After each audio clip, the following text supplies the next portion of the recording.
Então, irmãos, estou muito animado porque esse é o nosso primeiro culto como região, amém? E, bom, esse é o primeiro culto em que a gente vai falar sobre os bate-papos. Todos os bate-papos da região serão apresentados. E quando eu penso em um bate-papo, eu penso numa equipe, penso num time. Eu lembro do primeiro time que eu fiz parte, um time de futebol, quando eu tinha 12 ou 13 anos. Então eu lembro que quando eu estava nesse time, a maioria, na verdade, dos meus amigos eram mais velhos. A maioria tinha 15 anos, 16 anos, e eu era um dos mais novos. E não sei como, a gente não era um time tão bom assim, mas a gente chegou numa final de um campeonato. E eu lembro que a gente chegou na final, a gente vai ganhar, vamos fazer tudo para ganhar essa final. E a gente perdeu nos pênaltis. Assim como alguns times perdem nos pênaltis também. Mas eu lembro que depois de perder nos pênaltis, eu só queria esquecer aquilo. Só que eu vi um dos meus amigos, o primeiro, ele começou a chorar, porque ele foi o último a chutar e que perdeu o pênalti.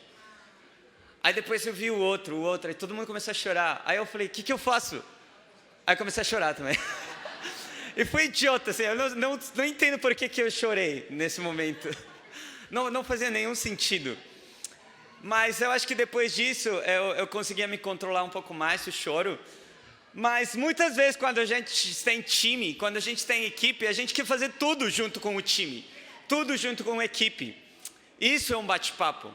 E eu queria estudar com vocês hoje um bate-papo incrível. O bate-papo de Jesus. Olhem comigo em João 6. Quem está animado para ler João 6 hoje? João 6, versículo 1. Algum tempo depois, Jesus partiu para outra margem do mar da Galileia, ou seja, do mar de Tiberíades. Grande multidão continuava a segui-lo, porque vira os sinais milagrosos que ele tinha realizado nos doentes. Então Jesus subiu o monte e sentou-se com os seus discípulos. Estava próxima a festa judaica da Páscoa. Levantando os olhos e vendo uma grande multidão que se aproximava, Jesus disse a Filipe: onde compraremos pão para esse povo comer? Fez essa pergunta apenas para pô-lo à prova, pois ele já sabia, para pô-lo à prova, pois já tinha em mente o que ia fazer. Filipe lhe respondeu: 200 denários não comprariam pão suficiente para cada um recebesse um pedaço. Outro discípulo, André, irmão de Simão Pedro, tomou a palavra. Aqui está um rapaz com 5 pães de cevada e 2 peixinhos. Mas o que é isto para tanta gente? Disse Jesus: mandem o povo assentar-se. Havia muita grama naquele lugar e todos se assentaram. Eram cerca de 5.000 homens. Então Jesus tomou os pães, deu graças e os repartiu entre os que estavam assentados, tanto quanto queriam, e fez o mesmo com os peixes. Depois de todos receberem o suficiente para comer, disse aos seus discípulos: ajuntem os pedaços, que nada seja desperdiçado. Então eles os ajuntaram e encheram 12 cestos com os pedaços de 5 pães de cevada deixados por aqueles que tinham comido. Depois de ver o sinal milagroso que Jesus tinha realizado, o povo começou a dizer: sem dúvida este é o profeta que devia vir ao mundo. Sabendo Jesus que pretendiam proclamá-lo rei à força, retirou-se novamente sozinho para o monte. Aqui a gente vê um grande milagre, o milagre da multiplicação dos 5 pães e 2 peixes para alimentar 5.000 homens. Esse milagre é relatado nos 4 evangelhos, em Mateus, Marcos, Lucas e João. É um dos poucos milagres que é relatado nos 4 evangelhos. E aqui a gente vê primeiro Jesus com os 12 discípulos dele, que tinham ido para uma montanha. Então, eles não tinham ido, na verdade, para fazer um bate-papo. Eles estavam meio que de boa lá, talvez um tempo em família. Então, estavam tendo um tempo em família na montanha. Quem aqui gosta de montanha? Então, Vários aqui gostam, né? Já tiveram tempo em família na montanha? Acho que não, que aqui em São Paulo não tem, né? Mas, enfim. Aí tem gente que fez montanha. Mas no Rio de Janeiro, por exemplo, é muito fácil encontrar uns picos aí para fazer um tempo em família, depois de 2 horas de trilha, vem? Então, Jesus, junto com os discípulos dele, eles estavam tendo um tempo em família. Estava tudo descontraído, talvez um convívio. E aí Jesus vê uma multidão se aproximando. E Jesus fala para Felipe: onde compraremos pão para este povo comer? Essa primeira pergunta de Jesus, ele estava se preocupando em como atrair essas pessoas. Ele estava se preocupando na necessidade dessas pessoas. Mas a pergunta que ele fez foi simplesmente para pôr à prova os discípulos dele. E depois, tinha 2 discípulos, né, muito inteligentes. Primeiro Felipe, não o Felipe do IME, é outro Felipe. E Felipe, ele fala: mas 200 denários não seria suficiente para alimentar toda essa multidão. Depois André fala: aqui tem um rapaz, tem um menino, que tem 5 pães de cevada e 2 peixes. E Jesus fala: manda assentar todo mundo. É engraçado que Jesus fala que tinha grama suficiente para todo mundo. Então, ninguém teve que sentar na terra, em um lugar desconfortável. Todo mundo sentou na grama, no verdinho. E depois de todo mundo sentar, fala que todo mundo comeu. Todo mundo comeu até estar satisfeito. E ainda sobrou 12 cestas dos pães de cevada que todo mundo tinha comido. Mas isso nos ensina o quê? O bate-papo de Jesus era um bate-papo milagroso. E esse é o título da nossa pregação de hoje: bate-papos milagrosos. Jesus tinha feito aqui, primeiro, ele fala que as pessoas tinham vindo porque viram os sinais milagrosos que eles tinham feito, no versículo 2. E no versículo 14 fala: depois de ver o sinal milagroso que Jesus tinha realizado, o povo começou a dizer sem dúvida: este é o profeta. Jesus fazia milagres, mas não era só Jesus que fazia os milagres. Eram os discípulos dele que faziam também os milagres. Por quê? Porque o milagre não era de Jesus, era do grupo dele. Assim, quando um bate-papo dá fruto, quando um dos membros dá fruto, é o bate-papo que dá fruto. É o reino que dá fruto. Quando um dos membros de um bate-papo está triste, é o bate-papo que sente isso. Por quê? Porque o bate-papo é esse núcleo familiar. Então, eu estou falando de bate-papo e bate-papo, talvez alguns não entendem o que é bate-papo. Bate-papo é isso, é o núcleo familiar da nossa igreja. A igreja é composta de bate-papos, de núcleos, de pessoas que estão próximas umas das outras. Para quê? Para fazer milagres, assim como Jesus tinha feito. Mas eu queria destacar algo muito interessante aqui. A gente muitas vezes pensa dos discípulos. A gente pensa em Felipe, a gente pensa no que André fez. A gente pensa como Jesus estava colocando todos eles à prova. Mas é interessante que no versículo 9 ele fala: aqui está um rapaz com 5 pães de cevada e 2 peixinhos. Mas o que é isto para tanta gente? É isso que André fala para Jesus. Mas o que é interessante dessa passagem é a fé do rapaz. É a fé desse menino. Um menino que talvez não estava entre os 12, mas um menino que tinha mais fé que os 12. Primeiro ponto da nossa pregação de hoje: tenha a fé de um menino. Esse menino, esse rapaz, ele tinha só 2 pães de cevada, 5 pães de cevada e 2 peixinhos.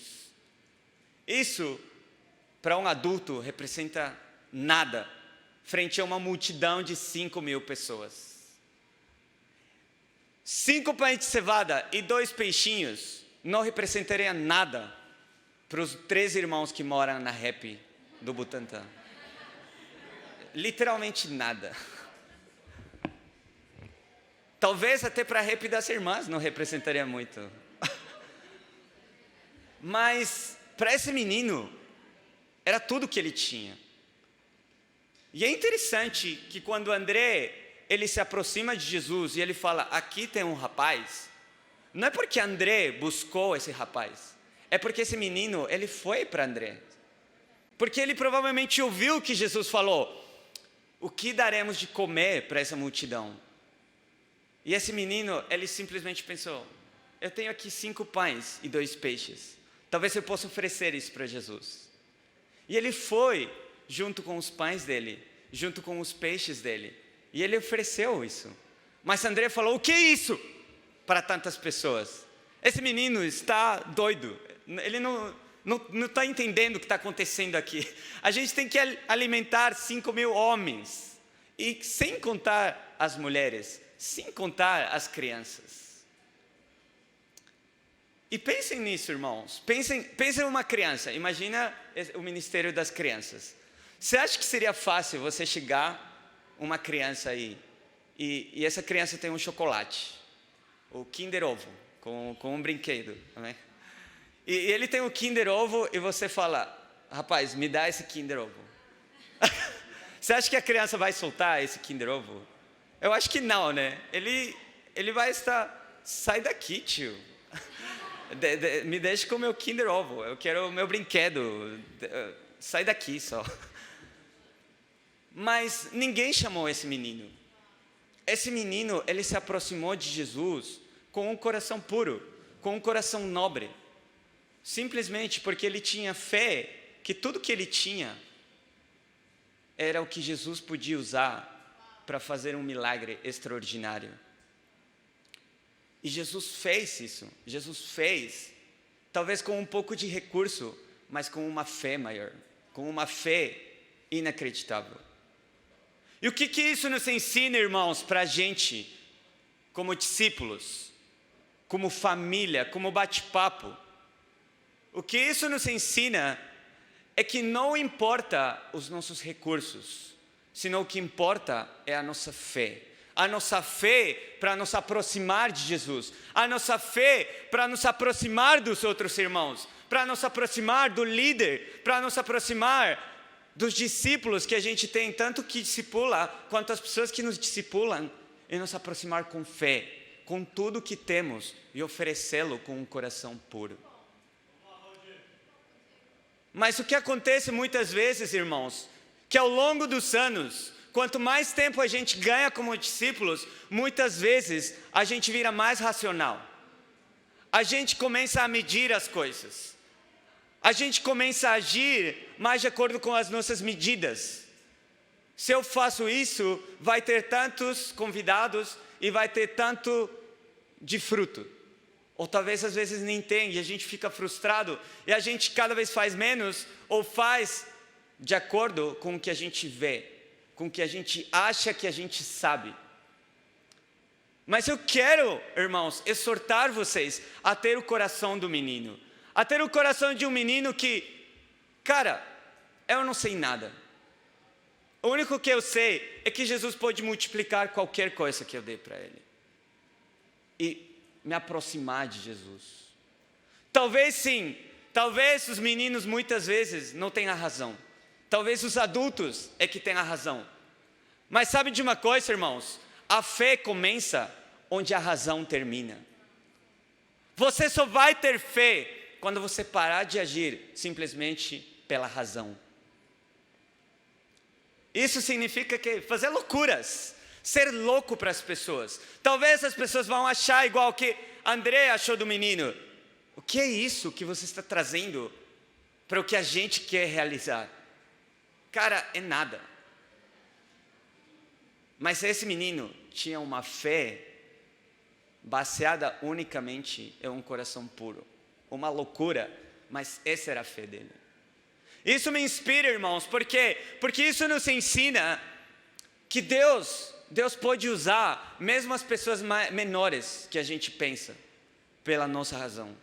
Deus pode usar qualquer pessoa. Olhem que história incrível, irmãos. Deus pode usar qualquer um de nós. Não importa a nossa idade espiritual. Não importa de onde a gente veio. Não importa para onde a gente vai. Não importa o que a gente estudou ou deixou de estudar. Deus pode usar qualquer um de nós, irmãos. E eu quero inspirar vocês a acreditarem nisso. Se você é universitário, Deus pode usar você. Não porque você é universitário, senão porque você é um discípulo de Jesus. Se você é um solteiro, Deus pode usar a sua vida. Não porque você é solteiro, senão porque você é um discípulo de Jesus. Não porque você tem um emprego incrível. Não porque você talvez está buscando emprego.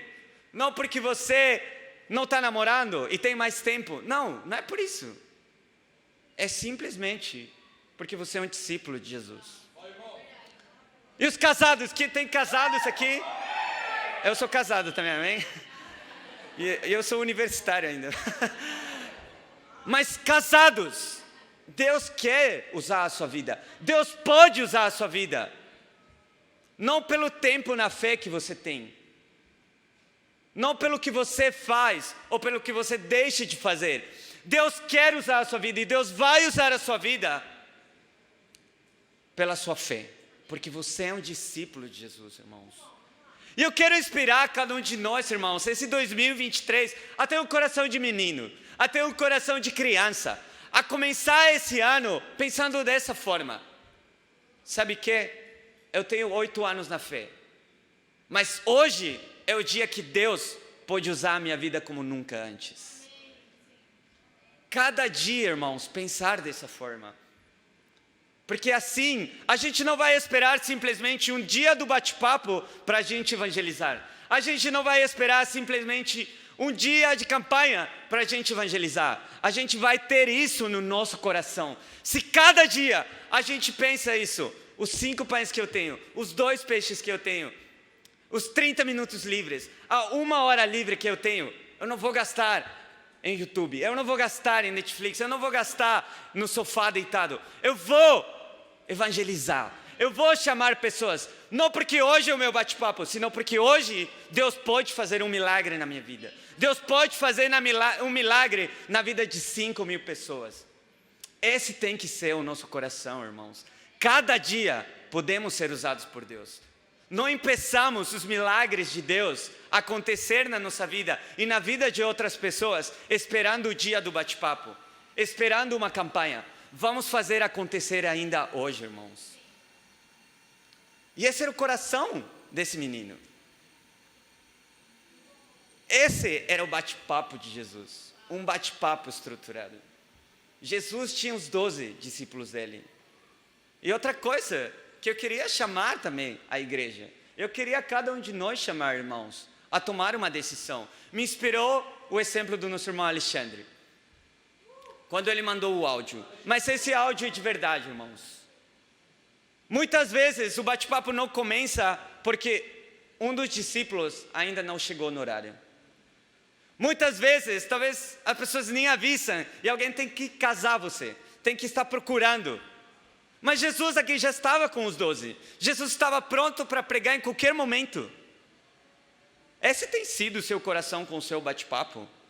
Você já está sempre com os seus irmãos? Ou é você alguém que tem que ser procurado sempre pelos irmãos? Nos cultos, quando começa o culto, a gente está ainda tendo convívio enquanto os nossos irmãos estão cantando aqui?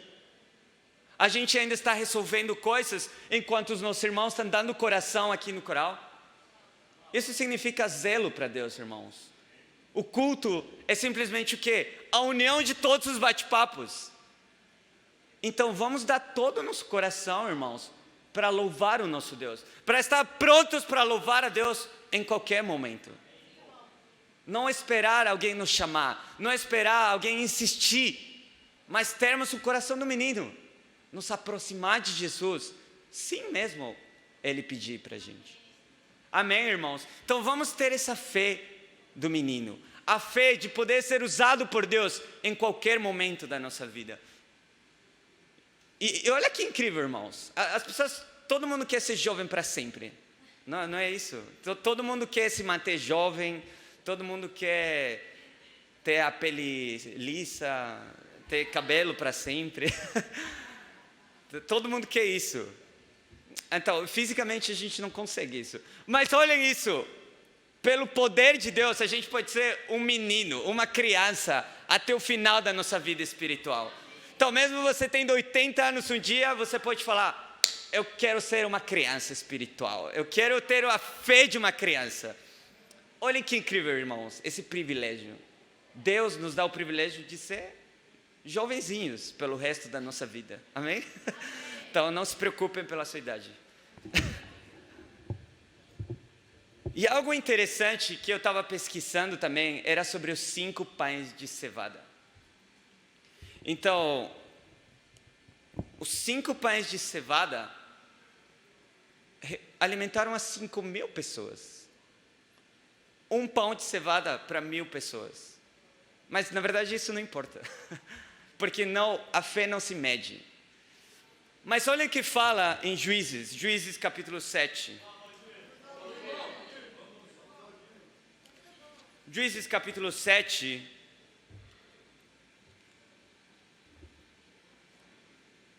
versículo 13. Gideão foi chamado para ser um juiz, mas Gideão tinha um problema. Ele não se via como um juiz. Ele falava: eu sou o menor da minha família, como que eu vou libertar esse povo seu, Jesus? Gideão tinha falta de fé. Gideão, ele achava que ele não podia fazer nada. Mas Deus chamou ele. Um anjo de Deus se apareceu e falou: homem valente, dando uma identidade para Gideão. E quando Gideão se levantou e foi à guerra para libertar o povo, olha o que aconteceu em Juízes 7, versículo 13. É uma das escrituras mais legais que eu conheço. Gideão chegou bem no momento em que um homem estava contando o seu sonho a um amigo. Tive um sonho, dizia ele. Um pão de cevada vinha rolando dentro do acampamento midianita. E atingiu a tenda com tanta força que ela tombou e se desmontou. Seu amigo respondeu: não pode ser outra coisa senão a espada de Gideão, filho de Joás, o israelita. Deus entregou os midianitas e todo o acampamento nas mãos dele. Olhem que incrível, irmãos. Olhem o que um pão de cevada pode fazer: destruir um acampamento. Você já teve um sonho louco na sua vida? O Will estava contando um sonho para mim essa semana. Posso contar do sonho? O Will contou um sonho muito louco, assim, tipo, que ele viu um irmão com uma tatuagem maneira, assim, muito louca. E aí ele achou muito descolado. Aí ele falou: eu vou fazer uma tatuagem. E ele fez no meio do peito, assim, aqui. E aí quando ele viu a tatuagem no dia seguinte, acordou, ele viu: meu Deus, o que eu fiz? Era uma tatuagem horrível, assim, tipo, era muito feio, assim, algo horrível. E aí ele acordou. E quando ele acordou, ele falou: nossa. Aí ele olhou o peito, não tem nada, graças a Deus. Esse foi um sonho louco. Eu acho que todo mundo tem muitas vezes um sonho louco. Amém, o Eli não vai fazer a tatuagem, né? Mas olha que incrível isso, irmãos. Aqui, o amigo de Gideão teve um sonho. Ele falou: eu vi um pão de cevada rolando no meio do acampamento e destruiu tudo. Que pão de cevada forte. Nossa, eu nunca vi um pão de cevada tão forte assim, sério, na moral. Nem os pães secos, às vezes, que você deixa aí em casa por bastante tempo. Mas olhem isso, que incrível. O pão de cevada, ele representava a espada de Gideão. E essa espada representava o quê? Destruir o acampamento dos midianitas. O refúgio do povo não escolhido por Deus. E o menino em João 6, ele se apresentou com 5 pães de cevada. 5 pães de cevada que alimentaram a 5.000 homens. Olhem o que um pão de cevada pode fazer, irmãos. Um pão de cevada pode derrubar multidões. Um pão de cevada pode derrubar o refúgio de muitas pessoas. Por quê? Porque a força do pão de cevada se multiplica. E esse é o segundo ponto, irmãos. bate-papos que se multiplicam milagrosamente. E eu quero, irmãos, encorajar vocês a ter a fé do menino, porque a consequência disso vai ser somente uma coisa: que vocês vão estar dispostos a dar qualquer coisa para multiplicar o reino de Deus. Vocês vão estar dispostos a deixar todos os seus pães de cevada para multiplicar os seus bate-papos. Eu quero, irmãos, encorajar vocês a que cada bate-papo seja como um pão de cevada. Um pão de cevada que vai rolar no acampamento do Capão. E vai evangelizar todo o Capão. E vai se multiplicar e vai frutificar. Vai ser frutífero em todos os arredores. Eu quero inspirar vocês, irmãos. Os irmãos solteiros. Os irmãos do AMI, dos esportes, do Mercy. Os irmãos do business, a ter esse coração, a ser, eu sei que o business tem mais do que um pão de cevada, né? Tem um pão integral fitness, tá? Um pão um pouco mais. Mas, irmãos, eu quero inspirar vocês a usar isso para multiplicar o seu bate-papo. Por quê? Porque olhem o que a fé de um menino fez com um pão de cevada. Olhem o que o pão de cevada fez com um povo inteiro. E o que simplesmente representa o acampamento dos midianitas? Representa o refúgio deles. E esse é o nosso dever, irmãos. Essa é a nossa missão como discípulos. Mostrar para as pessoas que o refúgio delas é algo inútil. É algo mundano, é algo vão, que vai ser destruído em qualquer momento. O refúgio das redes sociais, o refúgio dos vícios, do álcool, das drogas, o refúgio muitas vezes de um relacionamento, de buscar simplesmente agradar as pessoas, o refúgio das pessoas, mesmo nos estudos, no trabalho. As pessoas buscam um refúgio em todas essas coisas, irmãos. Mas nós aqui estamos para quê? Para usar os nossos pães de cevada, as nossas espadas, para destruir esses refúgios. E não para deixar as pessoas desoladas, mas para chamar elas para o verdadeiro refúgio, que é estar com Deus, que é ser parte do reino. Eu quero inspirar vocês, irmãos, a ter esse coração para cada um dos seus bate-papos, a enxergar o seu bate-papo como um lugar em que você trabalha localmente, mas você pode atingir multidões, você pode atingir o mundo inteiro. Sendo aberto com vocês, irmãos, essa semana foi uma semana difícil, porque para alguns que sabem aqui, eu sou peruano e o meu país tem um conflito social, muito grave. As pessoas estão todo mundo saindo em protestos. Nas últimas 3 semanas já tem quase 50 pessoas que morreram nos protestos.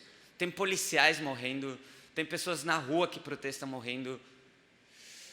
E essa semana foi na minha cidade um dos protestos mais fortes. E por mais que pareça inacreditável, só morreu uma pessoa, graças a Deus. Mas essa pessoa era o meu professor. O meu professor, um dos meus primeiros professores quando eu comecei a fazer um cursinho, quando eu tinha 13 anos. Foi muito duro para mim, irmãos, isso. Porque ele foi um dos primeiros professores que eu lembro que ele me acolheu. Ele foi buscar a minha mãe, ele falou com a minha mãe, ele me tratava como um amigo mesmo. Ele foi um dos primeiros professores que eu mais aprecio. E sendo honesto com vocês, irmãos, eu fiquei em dúvida de o que eu estou fazendo no Brasil. Por que eu estou aqui na faculdade? Porque essas pessoas precisam de Deus. É verdade, elas precisam de Deus. Mas o reino ainda não está lá. E eu trabalho aqui, eu estudo aqui em São Paulo. O reino está aqui em São Paulo, a minha família são vocês. E eu pude, de novo, pela graça de Deus, e a ajuda do Vini, meu incrível discipulador, ver o meu coração, que meu coração foi abalado por um momento, porque eu não estava vendo que o trabalho local que a gente faz repercute de forma global. A gente, irmãos, evangeliza aqui em São Paulo. Esse é o nosso campo missionário. São Paulo, a região sul e oeste, esse é o nosso campo missionário. A gente trabalha aqui, a gente evangeliza, a gente estuda a Bíblia com as pessoas, a gente usa as nossas espadas, assim como Gideão usou. Mas por quê? Porque a gente tem fé e a gente tem visão que esse trabalho local que a gente está fazendo, ele vai repercutir de forma global. Ele vai atingir todas essas multidões que a gente não vê e que a gente não vai atingir senão pelo poder de Jesus, senão com uma fé pura. Isso, irmão, simplesmente reafirmou a minha fé de quê? De trabalhar mais duro aqui. Trabalhar mais duro para quê? Para o reino também chegar um dia na minha cidade no Peru. Para o reino chegar em cada cidade aqui de São Paulo. Para o reino chegar em cada cidade do Brasil inteiro. Irmãos, temos uma missão. E a missão é grande. A missão é enorme. Mas eu quero inspirar vocês, irmãos, a ter esse coração, a ter a fé de um menino, a ter uma fé pura, uma fé de se aproximar de Jesus com tudo que você tem, porque Deus pode usar qualquer coisa na sua vida para multiplicar. E quando você tiver esse coração no seu bate-papo, no seu grupo, Deus vai fazer milagres na sua vida. Milagres que você não pode imaginar. Eu penso na Carol Bataglin, que muitos aqui conhecem. Carol Bataglin, ela agora está na Colômbia, liderando junto com o Danilo. E a Carol, ela nunca imaginou que compartilhando um dia na São Judas, ela poderia estar começando a evangelizar o Peru. Porque ela compartilhou com a Carol, a minha esposa, né? E depois a Carol foi missionária no Peru. E ela foi usada poderosamente para ajudar muitas mulheres lá em Lima. Olhem isso, o trabalho da Carol há 5 anos atrás, 5 anos, né?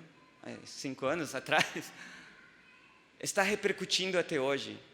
Com muitas mulheres que ela está ajudando na Colômbia, em Lima, mas com mulheres mesmo que ela ajudou aqui em São Paulo e que também foram para a missão ajudar em Lima.